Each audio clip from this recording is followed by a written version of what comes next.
Hello and welcome to Kids of Stuff, a Chucky Podcast, a HauntedMTL original podcast all about the Chucky franchise. I am one of your hosts, David Davis, and my life partner in crime and my co-host is Holly Ann. Hi, David. Hi, Holly. Alright, so, how we doing today? Pretty good. I noticed you poured yourself a drink, and you also poured me a drink, too. I did. If y'all hear any clacking around, it's our ice cubes. Mm-hmm. Yeah, I made you a Coke with cherry syrup and vodka, and then I made myself, some people are gonna roll their eyes at me, but absinthe and Sprite with a little sweetened lime juice. You gotta do what you gotta do with the tools you have, and we have absinthe that's just been sitting there, so there you go. We made Death in the Afternoon once, and it's been sitting there. Yeah, it was good, though. It was good. So yeah, today we are talking about Chucky Season 2, Episode 1, which was titled Halloween 2, and boy is there a lot to discuss about the premiere. Now, Holly, I understand that you have a lot of notes on this one. Can you give me an initial reaction to the episode? Holy shit, Batman. Oh, that got old fast. Okay, so, yeah, it was a great way to open up the season, and we're going to get into that, but before we move into the discussion, we need to lay out a couple of things. Alright, so first of all, this is a spoiler-centric discussion, as we're going to be, discussing spoilers about the show. If you have not seen the episode yet, please do not listen further. If you want a spoiler-free assessment of the episode, you can always read my review at HauntedMTL.com. Secondly, before we discuss the episode in a general sense, I want to mention some of the folks who put it together. So, let's go ahead and dive into the cast and crew. So the season premiere was written by Don Mancini, while Kim Garland continues to serve as the story supervisor. Our director this week is Jeff Renfro, who directed last season's extra-long finale, An Affair to Dismember. This is only the second episode of the series that he has directed. Now, he is also known for directing episodes of Chapelwaite, Bad Blood, and Killjoys, which is a personal favorite of mine, so he's a big genre director. So you've seen two of his episodes. Yeah. The only two. What did you think of the direction of the episode? I liked it a lot. It was throughout the entire episode we were just kind of like, holy shit. It was just it had that wow factor. I think maybe a second season is looking for in that first episode to draw the audience back in, create some hype, get some press. It did that. Yeah, it's very much kind of he seems to be a set piece kind of guy. So of course with the season finale his previous episode, the season finale, you had the whole movie theater massacre, which still is in my head rent free. And then you also have, this episode opens with a truck chase. So again, it's very much kind of like, if you're looking for spectacle, it looks like this might be the guy for it.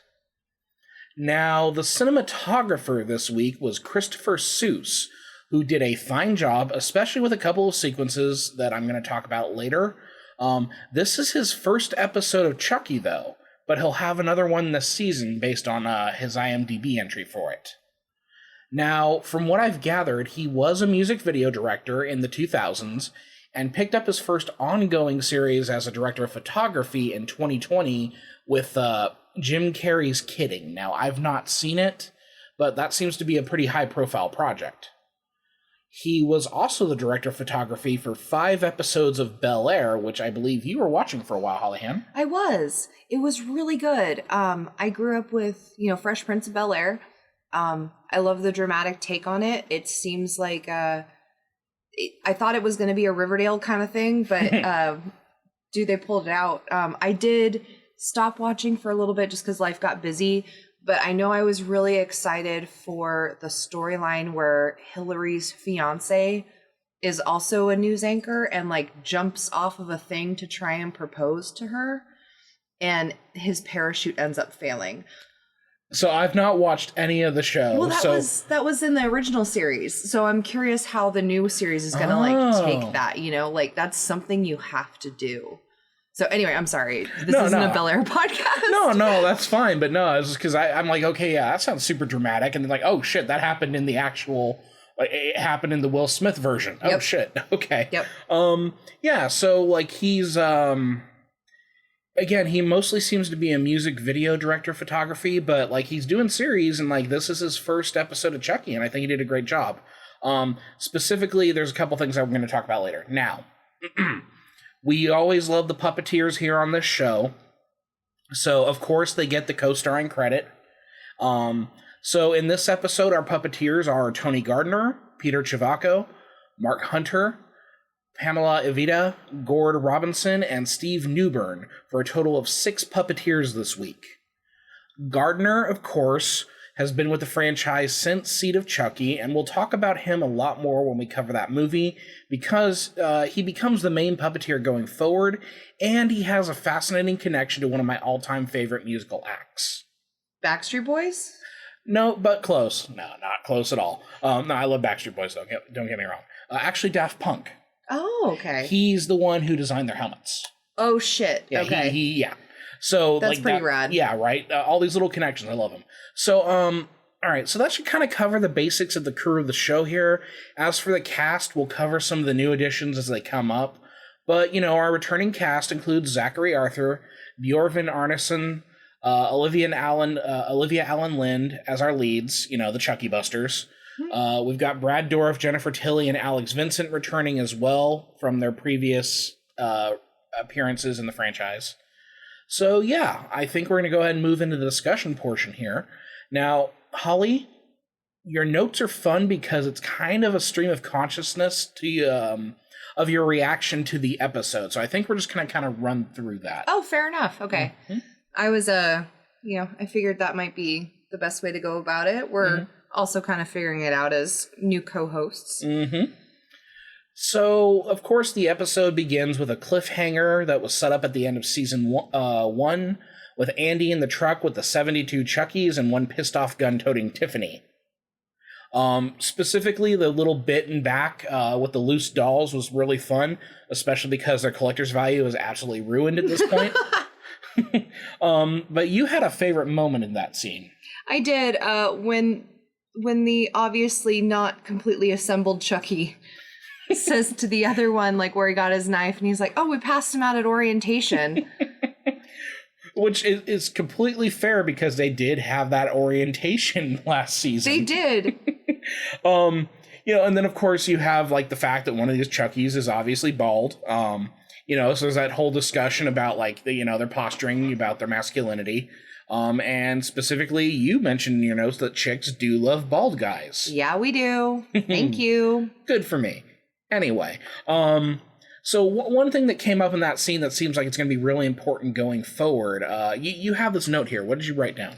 Oh, just the way that they were reacting to Andy driving. I was curious if the memory of Charles Lee Ray has being affected by the soul splitting, or if it's just that Chucky didn't recognize an older Andy, which is a completely possibility, but also like, is it a Voldemort situation where he just becomes less and less of himself as he keeps splitting off? Like, it could have gone both ways there. Maybe I'm just reading too deep into it, but it seems like it could be something fun to play with. Yeah, and that's something that struck to me immediately, because when that happened, when, that Chucky goes, do I know you? I just had this moment like, oh, that's interesting. So I'm trying to figure out if it is an issue of, like, the soul split causing Charles to lose his memory, or, we need to look at the fact that Charles Lee Ray is technically a senior citizen at this point. Aw. I didn't even consider that. Like, mid to late 60s, honestly. So is Charles developing Alzheimer's, or is that something that, might happen even with his soul being split into different bodies? Like, it's an interesting angle. I think it's probably more the idea that, like, the more he spreads himself thin, the less of him is there. But yeah, I mean, it could be like, it'd be interesting if Charles Lee Ray is, suffering from Alzheimer's. Oh man, that's dark, David. Yeah, because he was born in 1958 in the series. Those flashbacks were pretty retro looking. Yeah, that would have been like mid to late 60s. So yeah, I mean, he would have to be like at least 65 years old by 2022, I think. Yeah. So, again, that's interesting, but that's a really interesting moment. And then the way that Andy kind of recognized that too. Right. Very, very good acting by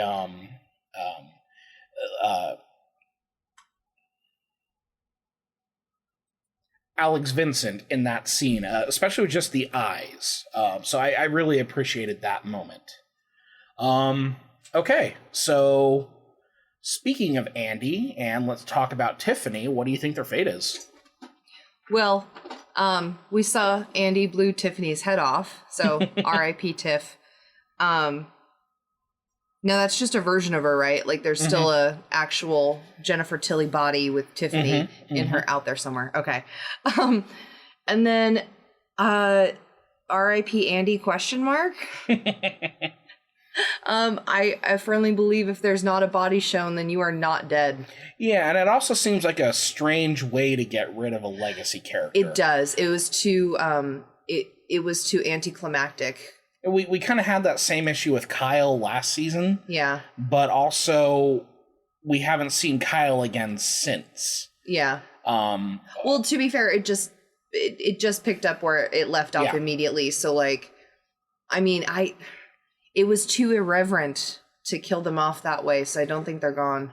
Yeah, it doesn't seem like Andy would go out that way. So, of course, there's that big question mark, because then later, Jake, mentions, that Andy is dead. And his body hasn't been found. Yeah, so, we'll see. You did make a good point here about the giant cross over Hackensack Gorge, which I don't know if Hackensack Gorge is a real place. I don't know if it is either. Or if it's like a Springfield Gorge situation. Right? It seemed like a Springfield Gorge situation, but as they're going to the cross, there were a couple, like, thoughts.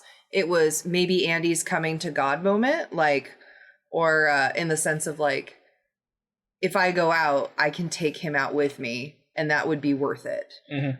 Which Andy kind of seems to have that mentality. Obviously, that's why he drove the truck over the gorge. But also, as a series whole, we know they're going to a reformatory school that has a religious spin to it. So that could have been just an overall foreshadowing for the series coming up, that they're going to be using religion in a very heavy-handed and oppressive way. Right, and then, this season is definitely going to be diving into what are some of Mancini's feelings about his Catholic upbringing. So I've been digging this stuff up for a biographical episode, but, like, specifically, he attended St. Christopher School in Richmond, Virginia, which is an Episcopal K-12 school. I'm so sorry, Don. Yeah, so, he spent, like, probably around 12 years of his life in that sort of situation. So he's probably got a lot of unresolved feelings about that. That's fair. I get that. Yeah. And if you can't process them through your show about a killer doll, when can you process them? That's fair. And then, of course, we have, again, I love that the title card week to week. They're so much fun. And this one specifically was a whole bunch of really cool Chucky pumpkins. And I'm kind of hoping that they, like, release the patterns in the next couple weeks so we can, like, make our own. Do you want, like, a David Pumpkin style button-down t-shirt with the Chucky pumpkins? That would be pretty cute. Teespring, get on this. Teespring, sponsor us. Okay, so we covered, like, the introduction, this very exciting kind of moment, but then we kind of dial things back a little bit with the next part. Right. We've got the super gay goodbye. And I love how you put a little emoji in the notes there. Well, I'm not trying to be malicious or anything when I say it's super gay, because it's great to see the representation, but also, like, how it's treated so normally. It's so fucking refreshing, and the children are the future. Yeah, it's a very sweet relationship, and I'm all for it. Like, I love seeing those two together. Like, when they finally got together, I was very happy about that. And they've definitely grown between the seasons. Yeah. So it's a little awkward, because, like, they're in their awkward, like lanky phase, Yeah, but you do note that Jake is giving Ponyboy vibes, for sure. Yeah, if anyone has, like, read or watched The Outsiders, like, Ponyboy Curtis, man, that's he's got the hairstyle. I mean, maybe a tad bit of Bruce Springsteen in there, because they are in New Jersey, but he's got that wrong side of the tracks boy vibe going on. Well, I mean, that was kind of his whole thing from the first episode of the show, too. Yeah. No, it's cool. He's like the grungy art kid. It's cute. Well, no, we got a grungy art kid coming up next. Okay. Go ahead and introduce the new character here. The new character? Mm-hmm. Oh God. Yeah. Jake has a new adopted little brother. Yeah, so Gary. Jake is put into a foster family, and he has a new foster brother named Gary, who has this very weird verbal quirk. Yeah. Holy blank, Batman. Just everything. Which, like, okay, it's funny, but also it doesn't really make sense to me, but for a kid like that, that's not the Batman they would know either. Because, like, Robin hasn't done Holy Blank Batman in, like, a long time. Well, that kind of leads to my other point. Okay. His new adoptive parents have, like, super Mormon vibes, and I can say that because I grew up Mormon. So I'm thinking maybe they watched the iteration of Batman where that was a thing, where it was, like, kind of wholesome, family-friendly. Mm-hmm. You didn't have to worry about, like, nipples carved into the armor.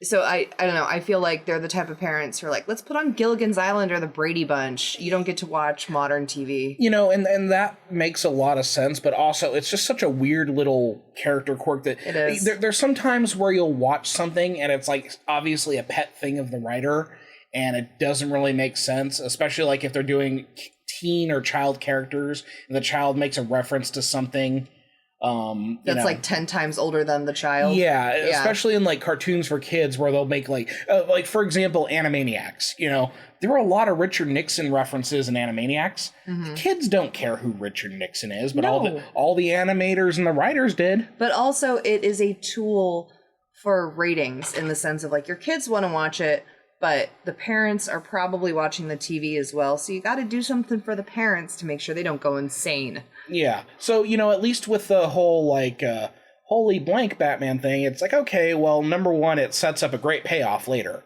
Right. But, okay, so I do want to talk about Gary real quick.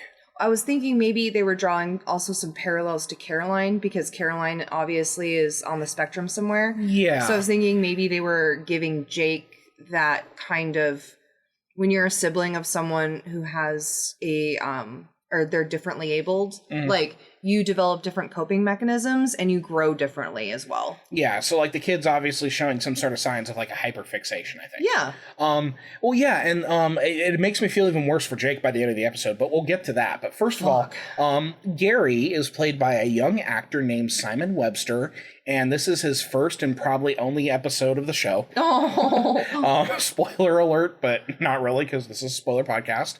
I also found out that he does the voice acting for an adorable little series of CGI cartoons about a spider named Lucas, and it is like the cutest thing. Aw. It's this little CGI spider with like giant eyes. Aw. What's it called? I think it's Lucas the Spider. Oh, okay. It's very simple, but yeah, he does the voice of this cute little CGI spider with giant eyes, and it's adorable. Aw. Well, good for him. Mm-hmm. So, you know, we get introduced to Jake's fosters. They obviously are not comfortable with, you know, Jake being gay. Yeah. So Jake and Devin can't really like say goodbye the way they want to, which is really sad. They handshake, dude. Yeah. That's so sad. And it made me feel sad until there's like this 80s movies moment. Devin calls to Jake. Jake's like, "Stop the car." And he jumps out and they kiss and it's amazing. Let them watch. Oh my God. And then Gary's like, "Holy secret identity, Batman." Again, it's one of those really kind of goofy little writery. It's camp. It's camp. Yeah, it's camp as fuck. It's total camp, but I do love that. And again, they keep playing. They keep doing a payoff with this whole Batman and Robin thing later. So, you know, 6 months later. But also, like, that was very Law and Order. Mm-hmm. Boom, boom. So for me, that dramatic like 6 months later reveal, it was very funny. But it also bring up a couple of questions about the timeline for the show for me in this episode. But most of that revolves around Lexi and her mother, so we'll get to that in a bit. Okay. But yeah, we get that 6 months later, and now we are in Salem, New Jersey. Salem. Mm-hmm. So I found out that Salem is Salem, New Jersey. It's a real place, and it's near. It's more near. It's on the state that's closer to Philadelphia, and Devin lives in the city in Hackensack's closer to New York City. So like they're literally across the state from each other. But Salem is famous for a 500-year-old white oak tree. It's the oldest in the state of New Jersey, and it's also like one of the oldest in the continental United States. Is it the white tree of Minas Tirith? So yeah, we're now checking out Jake's new area. We don't know Jake is there yet because we're following around this very suspicious little Pennywise type clown. Of course, when we see them from behind, this child looks a little bit like Chucky. Like there's a striped shirt, there's overalls, it's red hair. Colors aren't quite right. So did Chucky like change his look? Did he change his fit? Not quite. Kid goes up to the door. Jake opens the door and immediately slams it in the kid's face, which was a really good little moment. So good. But also like, okay, what it's titled Halloween 2, so I assume it's Halloween 2, but is that the one where you see the Michael Myers as a tiny child in the clown outfit, or is that the first one? That was in the first one. Okay. That's where it's most famous from, yeah. Gotcha. Well, there was that, and then they were also playing Halloween-style music as well. Yeah, definitely a lot of nods to the franchise there. And then, like, yeah, that clown costume reminded me of Pennywise quite a bit. Yeah. Like, specifically the newer Pennywise, not the Tim Curry one. And the kid in the makeup was creepy as all hell. Oh, yeah, that kid was great. He really was. I should have looked him up, but yeah, no, that kid was fantastic. So yeah, you got the kind of like the Halloween Michael Myers thing going on. Jake, again, like, why do these... Jake is a kid who's clearly gone through trauma. Why did the Fosters leave him alone?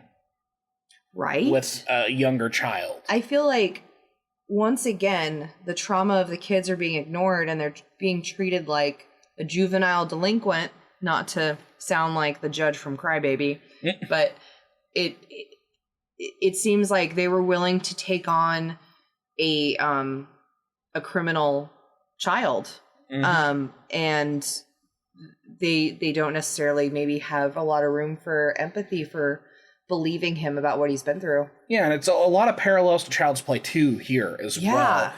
Because again, you know, Andy, when he was a kid, gets foster with his family. Foster family wasn't quite equipped to deal with Andy's issues. Clearly, they're not equipped to deal with Jake's issues if they're just leaving him there to you know, take care of a kid. So it's like, are these people in it for the money? I don't know. Also, like, Jake is new to their family. They're gonna trust. I mean, it's been 6 months, but like, they're gonna trust him on Halloween night, home alone with their kid, like, or with one of their adopted kids. Especially given the circumstances. Obviously, Jake's not a dangerous kid. No, but the adults think that. Yeah, that's what they're led to believe. So they're like, oh yeah, we're gonna trust him with our special needs foster. Yeah, that just seemed just the woefully failing adults. Yeah, adults make shitty decisions on the show. But you know, I do appreciate it because you get the sense that Jake really, really cares for Gary. Yes. Yeah. Because they do a costume. They do like I don't want to call it a couple's costume because of the implication, but no, they do like a paired costume because you know, Gary is a Robin, and then Jake is a Batman. Yeah, they did a great sibling costume. That was really sweet, and like, you can, I don't know, it's just Jake his heart is open to like make those connections and like have family, and that's really sweet. Yeah, and I you know, even though he's separated from Devin and everything like that, you get the sense that like Jake's kind of happy. Yeah. Which it makes it even worse that he's kind of robbed of that by the end of the episode. But of course we get to my favorite part of the episode. Like, there's a bunch of parts of the episode I love, but this sequence on Halloween night, I adore it. And I see you have an all, like with an exclamation point, Scream reference. Yes. That was great. Is Tamara there? And you know, that's some good performance there by Chucky playing somebody else, because like, again, like the vocal work changes, and you know, we could tell it's Chucky, but Jake couldn't, and you kind of buy that because of the camp and the artifice of horror and everything like that. But yeah, when we talk about a Scream reference, like, obviously the most iconic thing about Scream, aside from like Ghostface, right, is that opening sequence in the first movie with the phone call where Drew Barrymore won my heart. Mm-hmm. And hers was eviscerated and thrown across the driveway. Exactly. So you've got this kind of set up with a stranger calling and everything like that. I kind of wanted to think of it as a reference to When a Stranger Calls, but that would have it would have required Chucky to be inside the house. Yeah, okay, that's fair. I don't get the impression Chucky was inside the house, but then again, like, When a Stranger Calls is iconic. Wouldn't be surprising to me if, like, Scream and this episode are borrowing from that a little bit. It also reminded me a lot of that newer movie that came out. I think it's called Unfriended. I didn't see it. I just remember there was a lot of promo for it, and it had a lot of that kind of the visuals.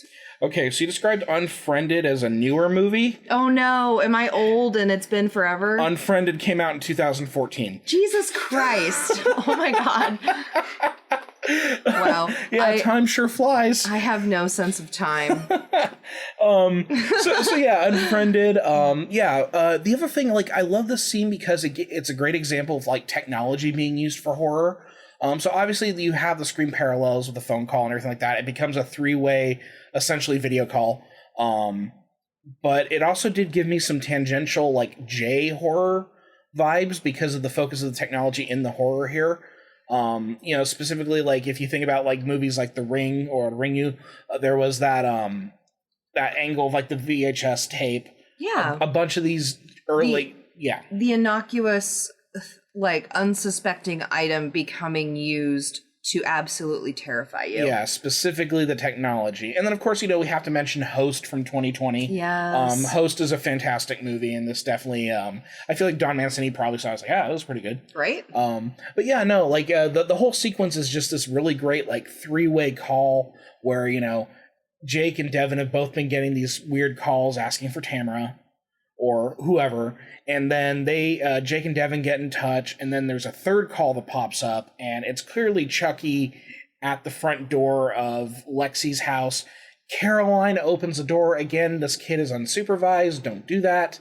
Also, she's Butterfly Princess Barbie. Like, how fucking cute is that?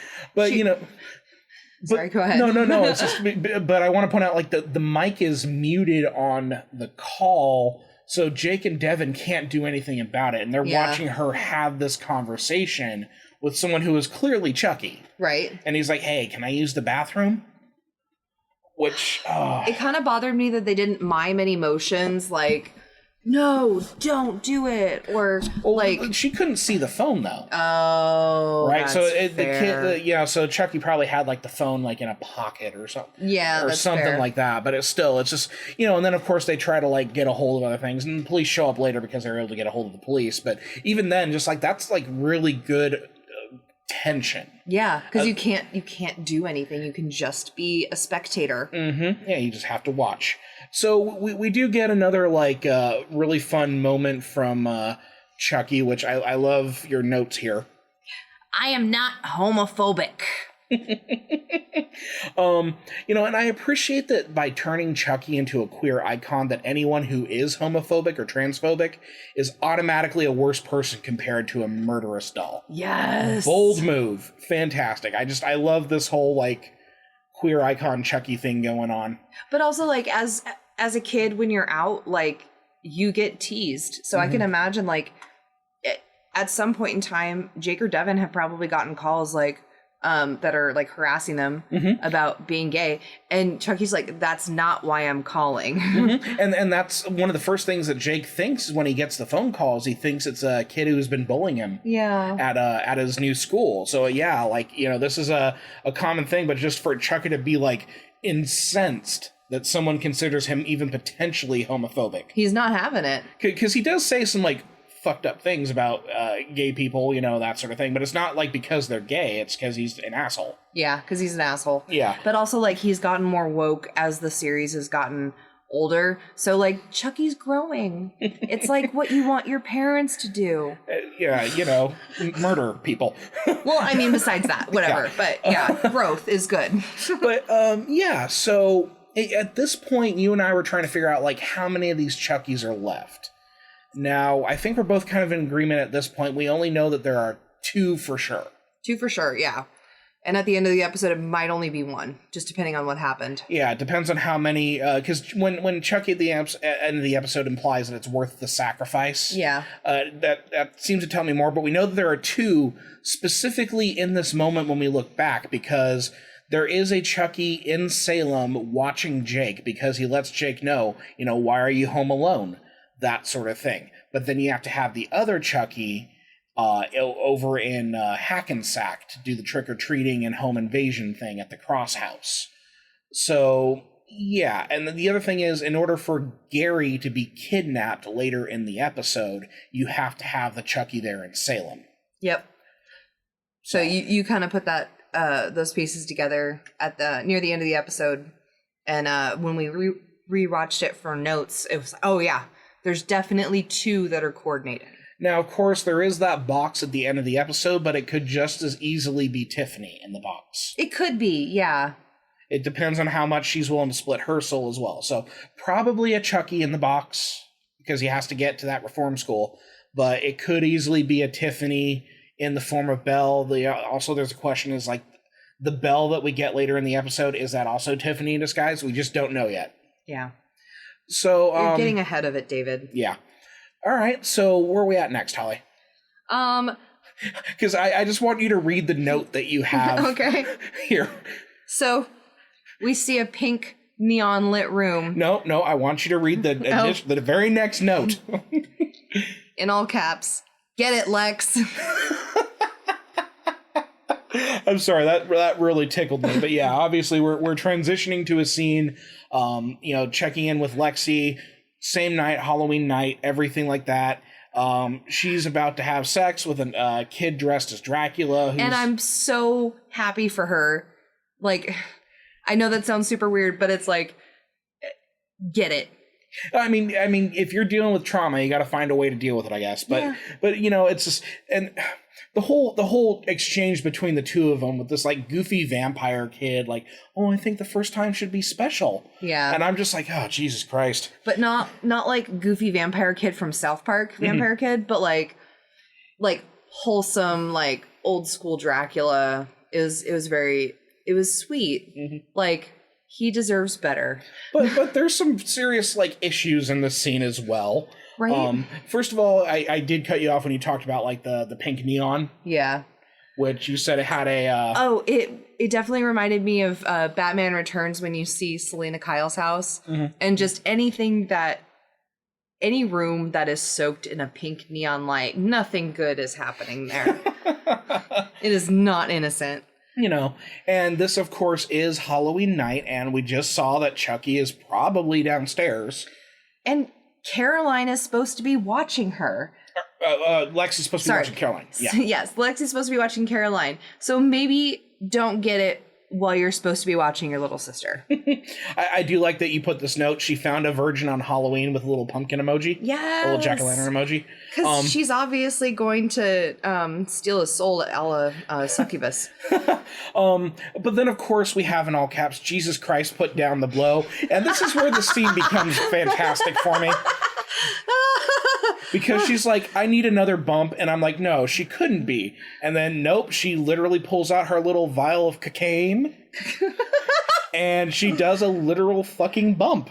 Jesus Christ, Lexi. Which, I love Lexi. Lexi's my favorite character. Oh, man. Well, she's a great foil, and I know I had a lot of harsh things to say about her, but I think a lot of those harsh feelings have transferred over to her mother, and now I understand Lexi better as a character. Yeah. And then, of course, here on your notes, you have note to the audience, always lose your virginity before picking up a coke habit. That's fair advice, okay? That is good advice. Because you need to know the ecstasy of blowing a load. Before you do a load of blow. Before you become chemically dependent on a very expensive drug. So, I was really excited to see, it's weird for me to say this, but I'm really excited about this chapter of Lexi's story. So, I'm all about it. She became one of my favorite characters in season 1, and she's going to remain that way this season, I think, because of the storyline. I just love characters who stir up shit. And her unraveling from the trauma is going to lead to a lot of really, really juicy scenes. Yeah. Now, that being said, I'm still surprised at how far the show is willing to go with, like, teenage sex and drug use. But, that being said, I have heard some crazy shit out of teenage mouths before. So this isn't overly sensationalized either. Like, I've not seen too much of Euphoria, but I am kind of getting Euphoria vibes from it a bit. So, may I speak for the teenage hoes of the world? Okay, well, okay. As a former teenage hoe. Okay. She's got the money for coke. It's probably easier accessible than anything. She does have weed too, that we find out. I smoked a lot of weed when I was when I had access to it. Right, but you were like 90s teenage hoe. Right? Yeah. But, you know, because I'm still, when I think about like teenagers, like sex and drugs and horror movies, I'm still thinking like 1990s, like Scream or whatever. But to see this girl who's like, I don't even know if she's like 16 yet. Oh, dude, like, right, like, yeah. She should literally just take and do a bump. Yeah. It's one of those things where it's like, Jesus Christ, they're aging so fast. They grew up so fast. Yeah, because I'm still very much like, I have that context of the 90s teenager in a horror film. Yeah. Like for example, we just did Bride of Chucky, right? Uh-huh. You know, Jesse and Jade. Yeah. You know, they had weed. Oh man. Oh no. That's some hardcore shit. And then meanwhile, like almost 20 years later, Lexi's just fucking doing blow off her bedside table. It could be a privilege thing because like they are in a very, like, her mom is obviously like, if not upper middle class, like up high class. No, she's not high class, but she's in the higher class bracket. Yeah. So like I think it's more of it's easier to get because that's like what they do out there. Mm-hmm. And then there's also the fact that like when the police show up because they got tipped off by Devin, like the police enter the bedroom and they don't seem to notice the container of coke, right? But also it's the cocaine. But also it's the former mayor's house, and like they're in their daughter's room. Like they're gonna lose their job if they report that. But it's like, you know, teenage girl clearly about to have sex. Yeah. With like obvious signs of drug use and a little vial of cocaine. And a smaller child supposedly in her care. So apparently it's good to be the mayor because it gets your kids out of a lot of stuff. Jesus Christ, right? Right. So yeah, we get this reveal that like, you know, Devin called the police and everything like that. Lexi's obviously very freaked out. You know, she asked Caroline, you know, how big was the person and everything like that. So it's clear like Lexi knows that it was probably Chucky, but she's also kind of having that like, was it really though? Am I, you know? Yeah. So. But also like part of the video call was Chucky in her room filming her about to get it on with that little vampire virgin. Right. So like, dude, the call is coming from inside the house. Yeah. So, you know, there's some interesting stuff going on there. So we go to our next scene, which opens up a whole hell of a lot of questions here. Right? That building looks super familiar. Yeah, it's almost like maybe someone jumped out a window in the previous season. And by jumped out a window, I mean was shoved out of the window by a mail cart by Chucky. R.I.P. Andromeda. Yeah. So we get this very familiar building, which is where Bree was killed by Chucky. We also see the therapist, Dr. Mixter, again. She was Bree's therapist back in season 1. Apparently she is the only therapist working in Hackensack. In that entire office building. Right, and it's really funny to me, again, this is part of the camp of the series, that one of her clients is believed to have ended her life under her care. Right. At the building, the professional building where she operates, but apparently Mayor Cross has no issue going to the same therapist who may have been responsible for the death of a family friend. Yeah. And it's it's all very incestuous, and I don't think it's very ethical with like the board of therapists. If anyone is a therapist out there. Well, and let's talk about ethics, because this whole therapy session's all sorts of fucked up. Dude. Oh my God. I think a bulk of my notes were for this. Because I couldn't, because Michelle's a piece of shit. She's so good. She's so good at being terrible.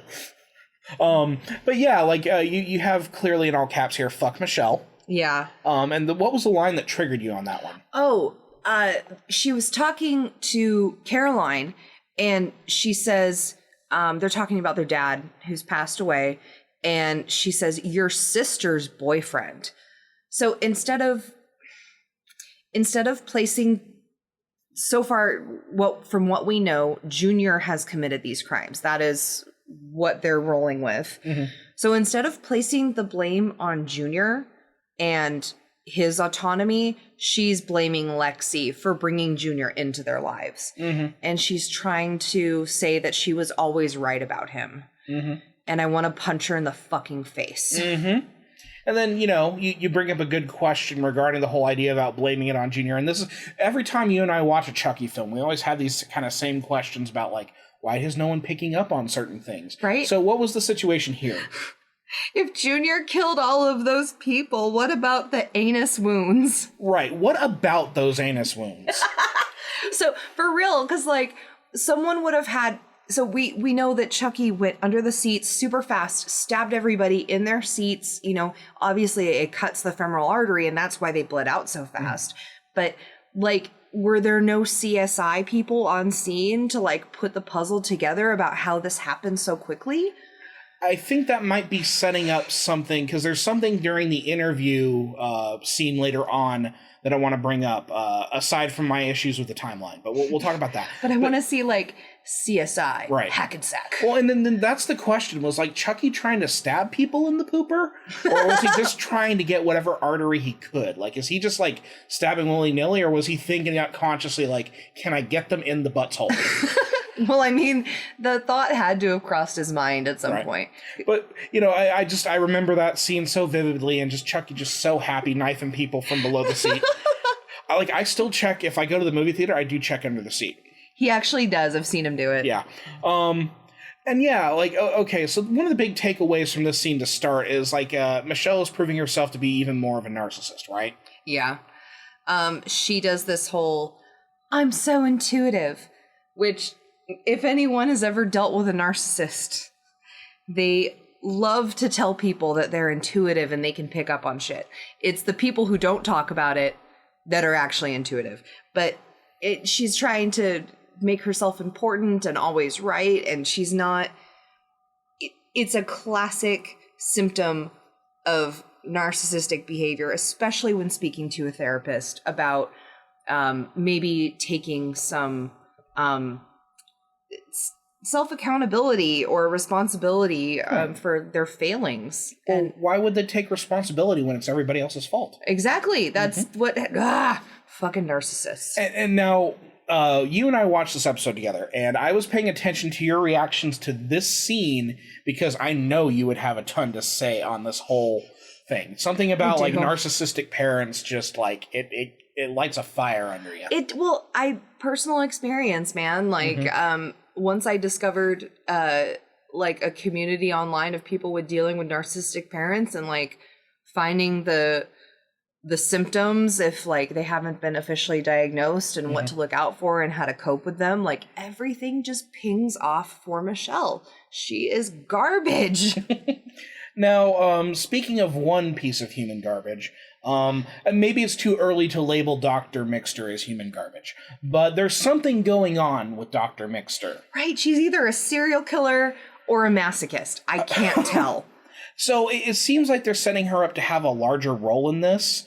But then again, we also had that same feeling about Miss Fairchild last season, which was kind of a red herring. That really sucked because I loved Miss Fairchild. That being said, it was also kind of a fun joke because she had red hair, so she was a literal red herring. Yeah. Yeah, I really appreciate that. And she was a literal Fairchild. Right. So the thing is, this therapist, number one, like, if she was the therapist behind, or potentially behind, the death of a family friend, I do not know if I would be willing to trust her in that situation. So I'm not sure what the situation is. But then, red flags, she collects dolls. Yeah. And she brings in a very, very familiar doll into the situation. This doll doesn't have red hair. Nope. She's got jet black hair. It takes some peroxide to really get it nice and blonde. And she's wearing a wedding dress, and this is the exact same doll that was the basis for Tiffany's body in Bride of Chucky. Which is also fun because we finally get a name for that doll. Because in Bride of Chucky, I don't recall them naming what the doll was. That's why I was so confused. Mm-hmm. Her name is Wedding Bell. Which is hilarious. It's a cute, like, that's... The thing is, like, when it came to coming up with, like, the doll names and the branding and everything like that, the series has always been very on point with that. Yeah. So Wedding Bell feels like a real thing. It's also funny. Yeah, it's very, very funny. But then, of course, the question is, like, now who's in this fucking doll? Right? So, would you call this exposure therapy? Definitely. Okay. They have, from what the therapist has probably been told, like, from Lexi and Caroline's point of view, Chucky did this. Mm-hmm. So she's telling them all about this doll. Mm-hmm. And Caroline had loved dolls even before this, but after they've had this traumatic experience, she brings out a doll, and like that's something that it would take baby steps. It would take lots of conversations. It would take consent forms. Like it was so abrupt, and it seemed very unethical. Right, and I get the sense that this therapist has been working with the Crosses for a little bit. The timing of all this is pretty sus, and again, I keep teasing out this timeline thing. We'll get to that, but like to bring in this doll now, given the situation, and this is after the break-in, but I do want to take a moment here to talk about Caroline because Karina Batrick, who plays Caroline, so good. She really is. She's wonderful. The character of Caroline has grown deeper, and I really, really like Caroline because when she's first introduced, I hate to say that she was kind of annoying, but it was because again she's a little sister. Yeah, like, she's archetype. A little sister. She has her issues and everything like that. And it's great to see how this character has developed and. You mentioned later on in the notes that she's kind of like, I think you call it parentification. Yeah, when a child is forced to essentially parent the parent, she's regulating her emotions in a way that she doesn't want to make her mom upset. So she's stifling her own growth and worth and wants for her own mom, and that's pretty fucked. Yeah, it's so again, like kudos to Karina Batrick because like Caroline's become such a wonderful little character, and I was genuinely worried at the end of the episode when Chucky shows up. Yeah. I was really worried. So you have a great point here about Michelle. Oh yeah. So during the interview, the way that Michelle says she feels like privileged and honored to be the caretaker of the mayor's house. Bitch, you burned half of it down. On her watch, so at this point, like, we transition to a new scene, and this is a interview. Yep. The reporter from last season, we've seen him a couple of times, but they're sitting down here, and we have this conversation kind of clears up like what the situation is here. It's an exposition scene, but it's at the cusp of maybe a different career path for Michelle. So we're filling in the story where we are now. Right, and there's this note of her being recalled, which it tells me that there was obviously a primary and everything like that. But again, this is where the timeline thing starts kind of getting through. So we have a whole bunch more like Michelle is garbage moments. Yeah. Hackensack strong. Ew. With 3 vomit emojis. Oh my god. Just when she said that, it was like, oh, you bitch. Like you're trying to empathize with people with your own struggles. Okay, yeah, your husband died, whatever. It was just, my god, she's so fake. And not only was she recalled, she was overwhelmingly recalled. It was wonderful. Like the most violent year in Hackensack's history and everything like that. Oh my god. And you get, Lexi like looks fucked up. Yeah, she does. She's trying to keep her shit together in this interview. And then Caroline isn't looking much better. No. And, then you get this question from the reporter about Chucky. Yeah. Now, I wanted to bring this up because, again, like a lot of the blame seems to be placed on Junior from the movie theater massacre. However, I think what they might be doing here is setting up a theory that for the public that Caroline may have been responsible. Right? Because during the press conference where they introduced Jennifer Tilly to do the screening of Frankenstein, Caroline makes that reference to, Chucky told me to kill mommy. And also, sorry if you heard a bang. I just slammed my cup into the microphone. The microphone pole. I'm sorry. It's okay. So we have that. We have the fact that, like, Caroline as a little girl could climb under the seats. But she couldn't do it that fast. I'm not convinced. Yeah, so again, for the people who are the conspiracy minded, well, maybe it was the mayor's kid who did it. Right. Which I think that's going to be part of a setup there. So even though we're going to be spending a lot of time with the Chucky Busters at this reform school, yeah, we're going to be getting some stuff going on in Hackensack as well. And I think specifically with Mayor Cross and Caroline. Also, she keeps mentioning her poll numbers, like, wherever she can. And I swear to God, if she mentions her poll numbers one more time, I'm going to shove a poll up her ass. Like, I can't. Well, and then now we could talk about this timeline thing that's throwing me a little bit. So I'm trying to grapple with this. I woke up at like 5 a.m. Because I was thinking about, like, okay, I got to script out this podcast. I wake up at odd hours. And I was up for about 20 minutes just trying to wrap my head around the timeline of events here. So, I was trying to puzzle this out because based on the 2 scenes involving Michelle, this has been a very busy couple of days for the Cross family. So my impression of the first season is that it spanned about 2 months of time. We don't really get any snow in the area, and we know Halloween happened during the season, so my guess is the finale was probably late November before snow happens. Now, when we get to Jake and Devin's parting at the beginning of the episode, I get the impression that not much time has passed and that Jake was fostered with someone fairly quickly. It could be, like, probably in the spring, maybe, when he's...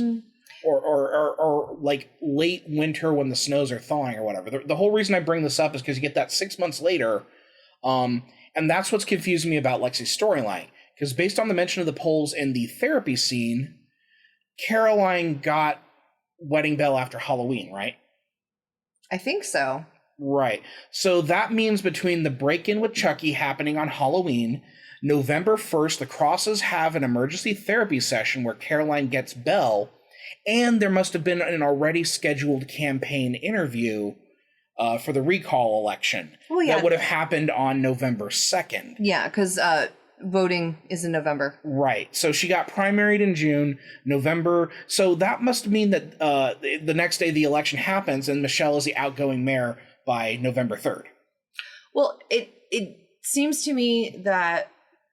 So I'm just saying that's like a very busy few days there. I think she was recalled before the election. So was she running for mayor again after the recall? I think she was trying to run for mayor again after the recall. I think that was the impression that I got. Because I'm trying to remember because I can't like use California's elections to kind of understand this because California does things all fucked up. But like specifically, like if you are recalled, aren't you a lame duck mayor or a lame duck politician until the actual? I think that's the desperation and the patheticness of Michelle is like she thinks she can do it. Right. So that's kind of what threw me there because I'm just trying to figure out all this timeline stuff. But specifically, it seems like it's a rough 3 days or so. And then because like she's campaigning, I was thinking that maybe she was primaried and she's still trying to maintain her career. But if this interview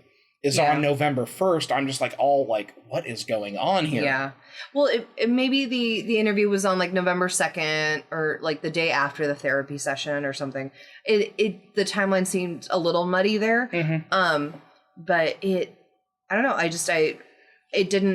It didn't hit me the same way it did you. I'm sorry. Yeah, no, and that's fine. It's just me maybe overthinking this. But then also like, so does that mean that like when Lexi was checking the doll, was it the same night that Caroline got the doll? Yeah, I would think that would probably be her initial reaction. So that would have been what, November 1st? So again, it's the night of November 1st. And then the next morning they have the interview, so that would be the next day off, November 2nd. So that's what I'm trying to figure out is, like, what was the situation with the mayoral race going on here? Because they say she's been recalled, but she's actively campaigning at this moment. Because she's trying to get reelected. Okay, we'll just go ahead and leave it at that. Yeah. But then again, I don't quite know how elections run in New Jersey. So, again, it was one of those things that stuck out to me. The 6 months later and everything like that, it just kind of throws a timeline into whack for me. But it was something that it stuck with me enough that I'm thinking about it like 5 a.m. So, and then let's talk about Lexi with that doll. I like the way you described this. I love the way that Lexi soft BDSM'd the doll, and that a lot of people pay good money to be treated like that. Yeah, so she does the right thing. She takes that doll and she smacks the shit out of it. Oh yes, that was amazing. Yeah. So if it is Tiffany, or who knows, maybe even Chucky in that doll. Yeah. Having to keep that shit quiet as they're getting banged around like that. But then to have her tie up the doll and everything like that. Just, again, like, Lexi's doing some stupid shit, but also she's one of the more pragmatic people. Yeah. At this point. Yeah. She's a not entertaining fantasy. Mm-hmm. And then, of course, we get, you started tallying the F-bombs, which is great. I did. Mainly because the episode we did about Child's Play 3, I realized I said fuck a lot, and that's just part of my lexicon. It just happens. But for a bunch of teenagers to be laying down curse words of that nature, I just started tallying them. Mm-hmm. So we get the first F-bomb of the season, which is Lexi saying all dolls are fucked up. And I mean, she has a point. She does. Yeah, I don't trust dolls in general. I love that the show is uncensored. That is what makes me incredibly happy. I think one of my favorite instances of them dropping the word fuck in the show was there was a preview for a previous episode, and you hear Brad Dourif previously on fucking Chucky. Right? That was great. So number one, I'm glad the show is uncensored. But yeah, even Caroline gets to drop an F-bomb. Yeah, that was so great and unexpected. Mm-hmm. And then Lexi, again, stupid decisions, but also pragmatic ones. Because she gives Caroline a giant kitchen knife. And while it's camp as fuck, I understand it's for the show. But I really would have liked to see Lexi give her a Caroline-sized pocket knife and actually showed her how to use it. This is how you gut someone. This is how you disable an attacker immediately. I really would have liked to seen that in some kind of pragmatic kind of way, but also Lexi's probably not in the right state of mind at the moment. Right. Well, and then also going to that idea of I think that Caroline's going to be accused of the murders to a degree. Yeah. This knife is going to set something up with that because number one, now she has a knife. Maybe she puts it back later, but it sets up that idea that she could potentially carry a knife with her, maybe under her pillow. Yep. That sort of thing. You also see her reflection in the knife, and it feels like it's dropping some hints. Yeah, so I think they're doing a lot of setup here with Caroline being accused. Maybe Caroline lashes out violently against someone, and then that causes a whole other thing that's going to fuck with Lexi even further. Because, for Lexi, for all of her faults, of which she has many, but we love her for them, she loves her sister. She does. And I love that they depict a relationship of siblings where one is neurodivergent.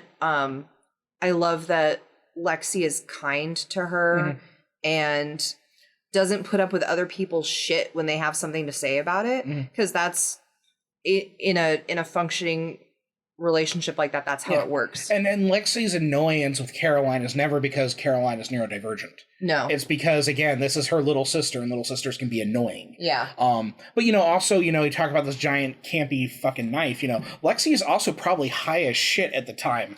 Right. Your super high coked out sister hands you a knife. And just here, take this. Caroline's going to need so much therapy. Right. So much. Hopefully away from Dr. Mixter. Hopefully. And then I love your note here. Super gay road trip. That jump kiss. Oh my God. was so sweet. Yeah, I just Jake and Devin together, it makes me happy, and like I'm glad they didn't kill Devin off. We'll see if he survives the second season. Right? Right. He's such a sweet soul that I don't know if it's gonna happen. Mm-hmm. And then of course we get the gang back together, the Chucky Busters. Fuck yeah. As someone who has partaken of their fair share of the ganja, Holly Han, you had a note here. I did. Who the fuck smokes with their window closed? Smokes weed, specifically. Especially when you're a minor. Kids, open your windows. Yeah, I'm not going to say that if you're a minor, you should, like, smoke weed with your window open, but it seems like to be the most logical choice of action. It's how you air out your room so your parents don't catch you, okay? At least that's what we've heard. We're not advocating for it. Right. Sorry. Legally speaking, yeah. Yeah. No, but that just seemed very dumb. I'm like, girl, are you trying to get caught? You know, but the thing is, like, later on we get a look at that medicine cabinet. From the medication and everything, I don't think Michelle probably gives a shit. And I think Michelle is as on many drugs as Lexi might be. That's fair, yeah. Yeah, because when you were going over the list of medications, which we'll get to in a few minutes, but like I'm like, yeah, that's like wine mom drugs. Yeah, no, it's like Orange County. It's Temecula drugs. Yes. Yes. Yeah. It's it's a town in Southern California that became kind of famous for its wineries. But also, like, the people got shittier over time. And so now it's like every wine mom's house you go into, there's a wooden block sign that says, "Is it wine o'clock yet?" Mm-hmm. And if you were to go into the medicine cabinet, which I suggest you don't do, I'm just saying that you could probably get a good buzz raiding a couple of houses. Yes.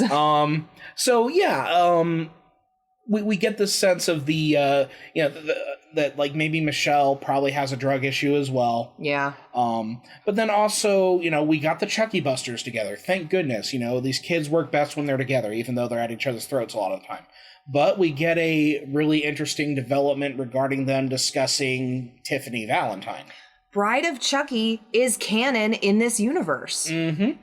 So, and then you ask, like, how does this work? So, how does it work, David? Exactly. Well, I'm going to explain it to you. Okay. So, Jennifer Tilly would have been the bride of Chucky, in quotes, in the in-universe movie Chucky Goes Psycho, which was in Seed of Chucky. That's what kicks off the movie, Seed of Chucky. Okay.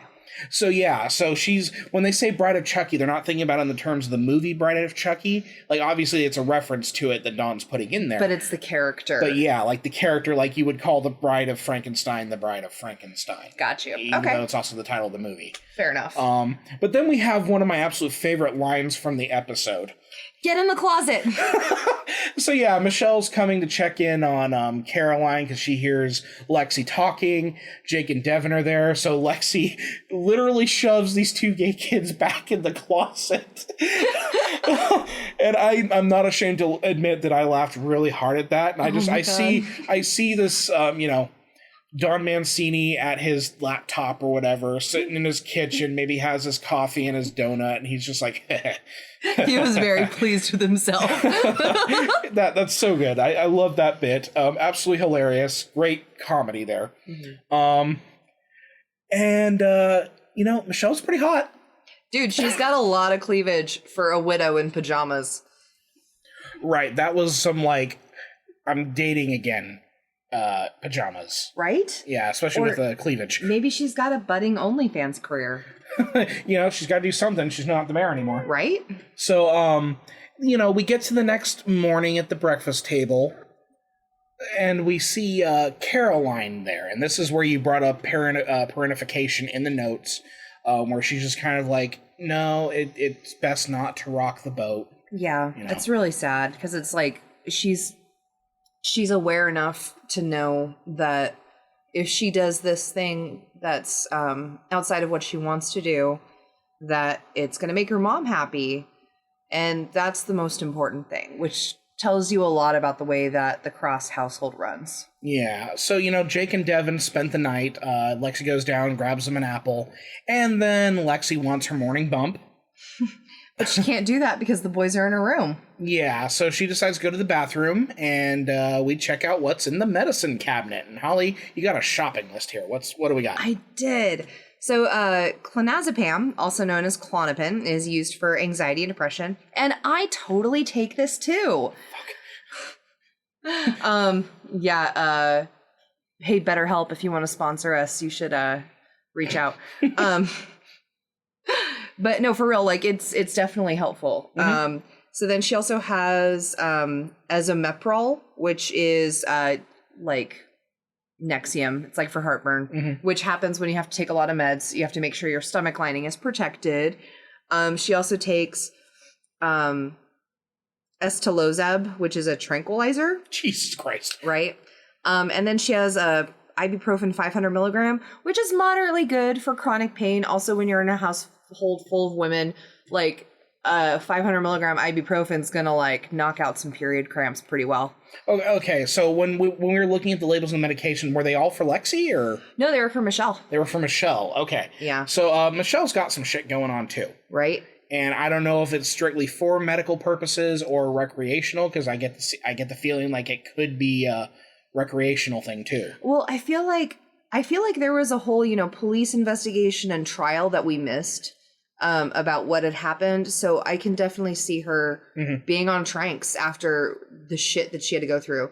Yeah. I mean, I'm not trying to lift her up as a character because Michelle essentially is a piece of shit, but like trauma is trauma, and she probably went to a doctor and probably knowing what's going on, they're like, here, take them. Dr. Mixer's like, here, take these. Right. It's dangerous to go alone. Take these with you. Right. So then, the specific bump that Lexi does is what? Klonopin. Okay. She takes 2 of them, which I honestly think, like, girlfriend, you're going to have a seizure. Right. Like, no, we don't do that. So 2 things. Number 1, I think the drug sequence is really well shot. I shouldn't be as into a teenage girl snorting anxiety medication as I am in this situation, but it looks great. Cinematography was on point. Yes. Also, the seizure thing is interesting. I think we may get something along those lines this season. Obviously, when she came down the stairs later, she was all fucked up. Yeah. But it sounds like, to me, like that's not where it's going to end either. Yeah. For her. No, it definitely sounds like there's going to be an escalation point for her in the season. And there might even be an intervention, like the guys had said earlier. It'd be real fucked if they miss their opportunity to take out Charles Lee Ray when she has a seizure. Dude, right? Like, she has the chance, and then because she has that seizure, they lose that opportunity, which I could see that being a thing. But again, we don't know. Wild mass guessing. But yeah, so 2 Klonopin. Jesus Christ. Yeah. And I mean, like, so some days it's helpful when you have like an anxiety attack, or you're going to go into an anxiety-inducing situation. But the way that they visualized it, I thought was a little exaggerated, but also like I didn't see the dosage for it. Mm-hmm. And when you take something in your nasal cavity, it affects you differently than if you take it orally. So it definitely like was intensified, and obviously she took 2 doses of it. But dude, like her coke habit is so bad that she keeps a portable kit with her that she can chop up the pills really easily. I was like, Jesus Christ, girl, come on. And this is where I originally had my note about, okay, well, let's talk about the cops on Halloween and everything like that. But yeah, like she has her little coke kit, which is amazing. Like she has a bedside one and she has a portable one. Yeah. And then we get to fucking Chucky. Here's Chucky. Holy homemade bomb Batman.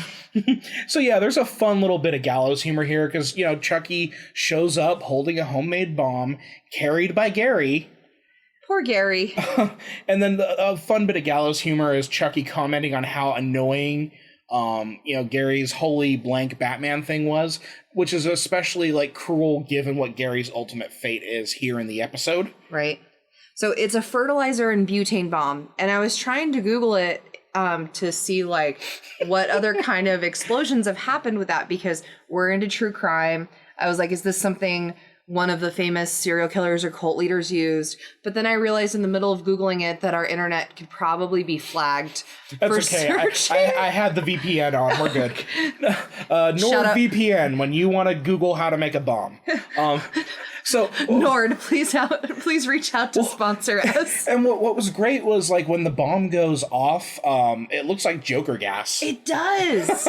So I don't know if that's how one of those bombs is supposed to look, but like the green sickly color was super interesting to me. I'll tell you what, Googled it, sure as hell didn't tell me, so that's part of my defense. I'll have to get that VPN going again. And then, okay, so one of my favorite bits in the episode was obviously like, Lexi telling the two queer kids to get in the closet. That's great. My next favorite is the following part, which is... Chucky uses Uber. It is just the funniest, weirdest little... It is hilarious. One of my favorite dialogue moments in the episode because of how much it explains about how this works. And then also there is that technology angle too. Right? I don't think Uber wants the Chucky endorsement though. Well, here's the thing. You can rate your drivers, but I'm pretty sure I haven't used Uber that much like in the past year, maybe like once or twice.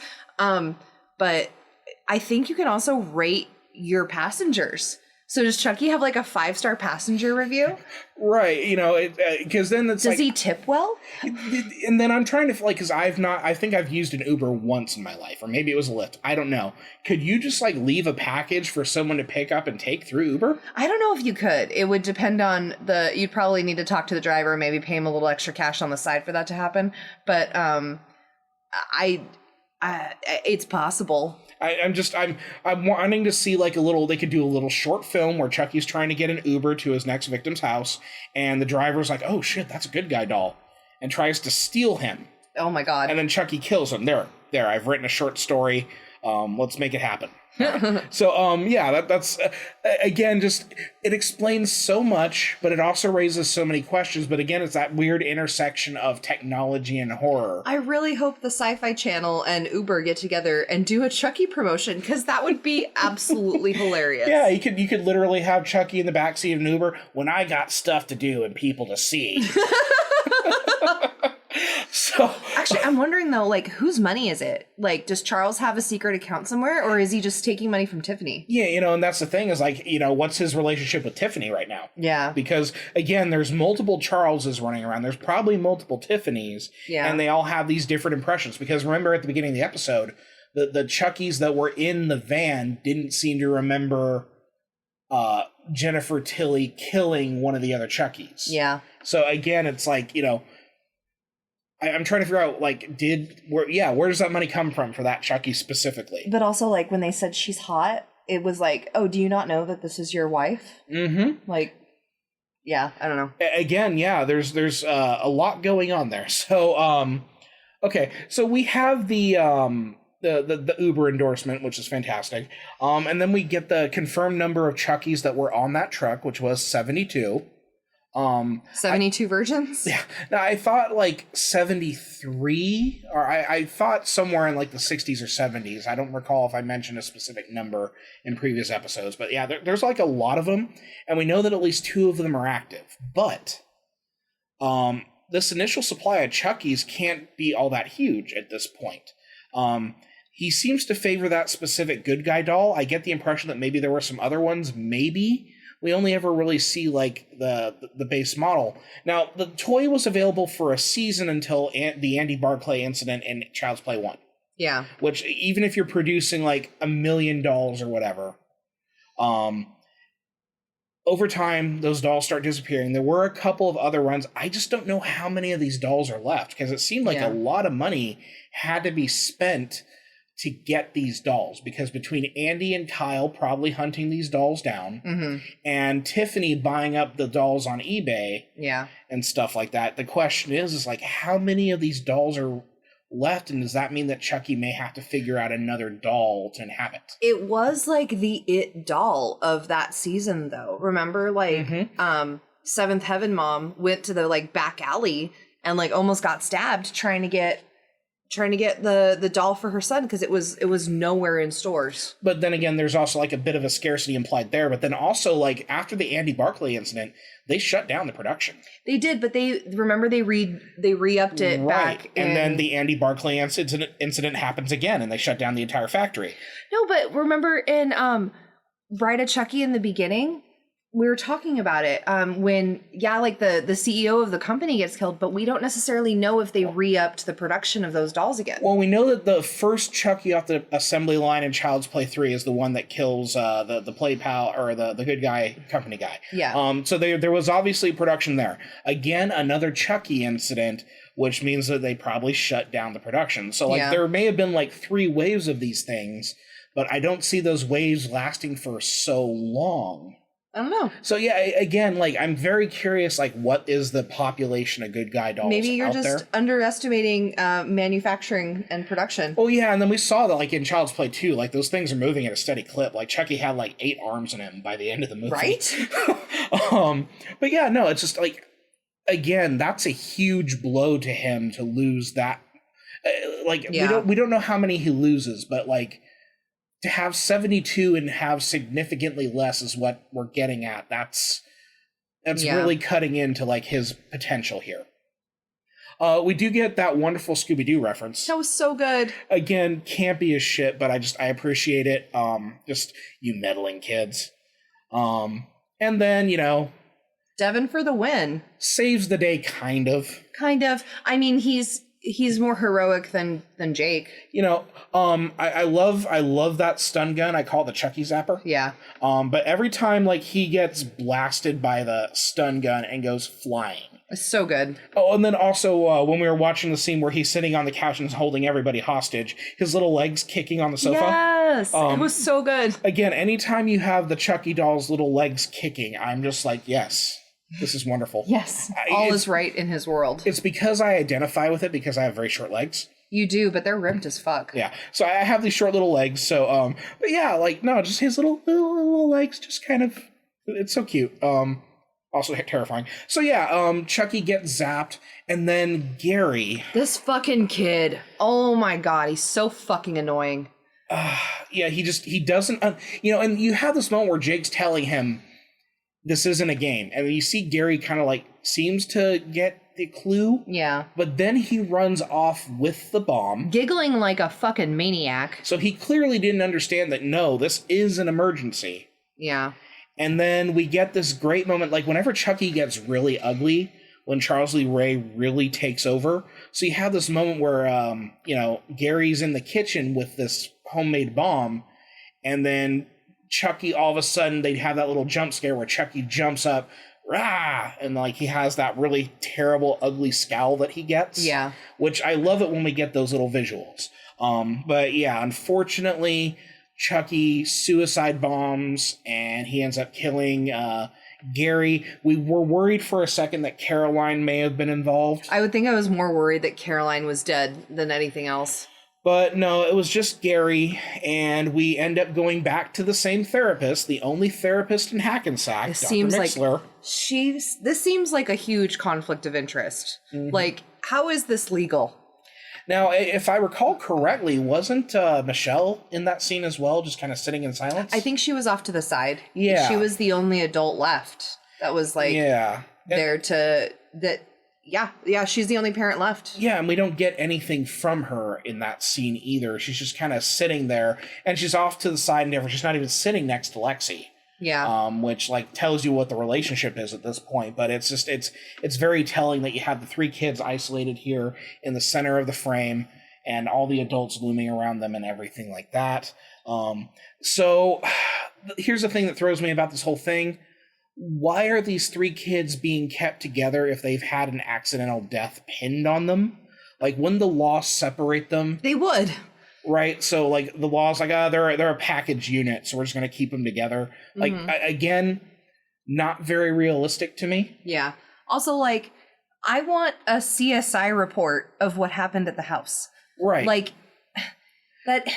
You can't just blame 3 kids for a homemade bomb if there's no evidence on their computer that they researched it, that they even knew how to do that. Like, there was no metadata thank you, Johnny Depp trial, for introducing me to what metadata was. That like that shows that they were behind this. They're just pinning it on them. Right, and then like, what about the fucking dolls full of meat at every single one of these crime scenes? Right. Again, I'm hoping that like sometime later on this season or in season 3, someone's gonna be like, there's this tendency of having these dolls filled with roast beef at every crime scene. Maybe we should look into that. I'm just convinced that they don't have any crime scene investigators or forensics in this universe. Like, that just doesn't exist here. And so we get to the main idea of the season. The Chucky Busters are now going to a reform school, a religious reform school, which turns out to be Charles Lee Ray, his former Home for Wayward Boys. Yeah, so where we got those flashbacks of him where he met Eddie Caputo. So yeah, we end up with the kids in this very interesting new location. Again, all 3 of them, which seems kind of ridiculous, but... Right, and Lexi reveals that she has an automatic new bully at this school. Trevor Kane. Mm-hmm. So he's this franchise's very own Henry Bowers. So we do get 2 more reveals at the end of the episode here. So first of all, we have a new member of the cast joining. You recognize this nun as the spunky reporter from Hannibal? Yes! Oh my god. Was it Freddie Lowndes? Yep. So I'm ridiculously excited about Lara Jean Chorietsky joining the cast of the show, especially because it's going to be a camp role. Yes. You're having her play a nun. She was chewing that scenery. Yeah. She's like, oh, I'm going to be a nun and my job is to torture these kids. You might even have a little fun. So but like she was like boss bitch in Hannibal as Freddie Lowndes, like the gender bent Freddie Lowndes, everything like that. Also Don Mancini and Brian Fuller are friends. Aww. So, and of course Don wrote a bunch of episodes of Hannibal. So a lot of fun little connections here going forward. I don't expect this to be the last time we see another Hannibal actor. Is this their design? It could be their design. She would be recognizable to us in different things from my parents. She was in Designated Survivor. She's also in a few sci-fi shows I absolutely adore. So she was a Martian in The Expanse back in 2020. And she also appeared in an episode of Killjoys. So that's 2 Killjoys references in 1 week for me. You're just killing joy, aren't you? I love Killjoys. Such a good show.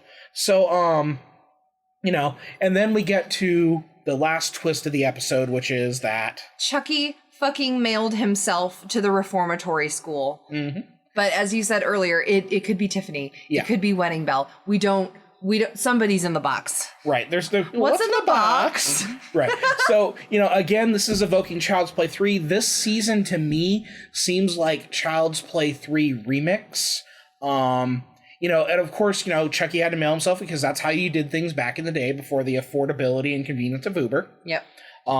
Yeah, like I'm getting Child's Play 3, swap out the military academy for a religious reform school. There you go. This is what we were talking about. Yeah, especially when we were talking about Child's Play 3. I think that's also that's cluing me into the idea that we might be getting an update on some Child's Play 3 characters, possibly De Silva and Tyler. It seems like this is like thematically the best way to handle that. Listen to our Child's Play 3 episode for more details on that one. Mm-hmm. That would be episode 12, Kids and Stuff. Now, as far as the F-bomb tally, you arrived at 4. Yeah, 3 by Lexi, 1 by Caroline. Yes, Lexi's the de facto winner, but good effort by Caroline. That being said, we're getting ready to close out, but I do want to read a couple of my seeds of Chucky from my review series on HauntedMTL. That's always where I talk about like little franchise components or references episode to episode. So Chucky does do a really fun little Boris Karloff impression when he talks about being the ghost of Halloween Pass. That was great. Yeah, he's totally doing a Boris Karloff thing. Now, the Batman and Robin references for Jake and his foster brother Gary, I think it could be seen as a subtle reference to the mistaken belief that Batman and Robin's relationship during the whole Frederick Warham seduction of the Innocent era had a homosexual context. For Don Mancini being who he is, he would have knowledge of this sort of thing because for a long time, the idea of the superhero and their ward was thought to be like homosexual coding in comics, and Frederick Werham's book almost destroyed the American comic book industry. So I think that might have been in the back of Mancini's mind when he was doing the whole Batman and Robin thing. Again, because Jake is a gay character. So there's those kind of anxieties and that sort of thing. But I think there is definitely kind of a reference to Frederick Wertham's seduction of the innocent there. And then, of course, we have the return of the taser, which I mention every time. Every time I see that taser, I mention it. We do love tasers in this household. Exactly. Keep it quiet. Keep it quiet. So, again, I just kind of want to mention that Batman and Robin angle, because that's definitely a conscious choice, and I'm just curious what the implication is, but I think it's a reference.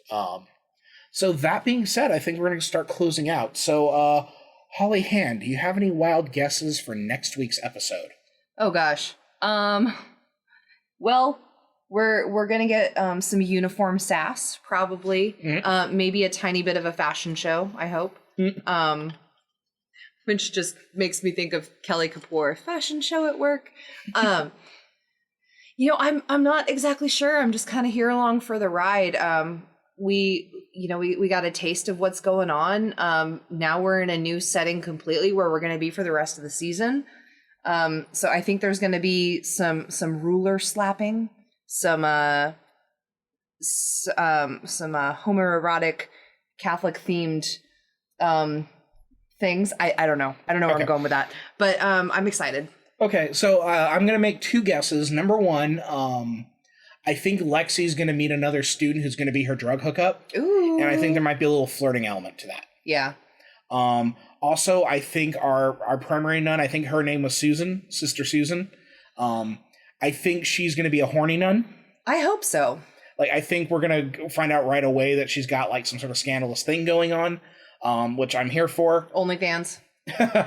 Oh my god, that would be fucking hilarious. It would be. that would be fantastic. So, OnlyFan nun, we're gonna make that guess right now. So before we close out, not sure how soon we'll tackle Seed of Chucky. I'm thinking we might be able to tackle it next week, but we'll find out. We're going to be covering the Chucky TV show week to week for sure. Yeah. And then I'm planning on getting these out every Monday for the TV show episodes.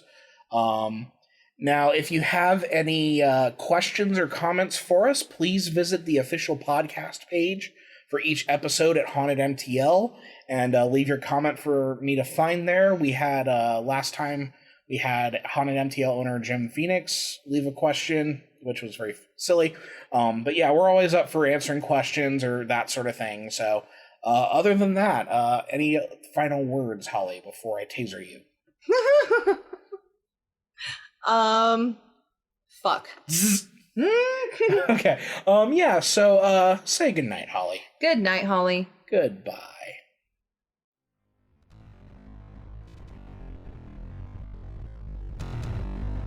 You were just listening to Kids' Stuff, a Chucky podcast, a HauntedMTL original podcast. This podcast is produced, edited, and co-hosted by David Davis.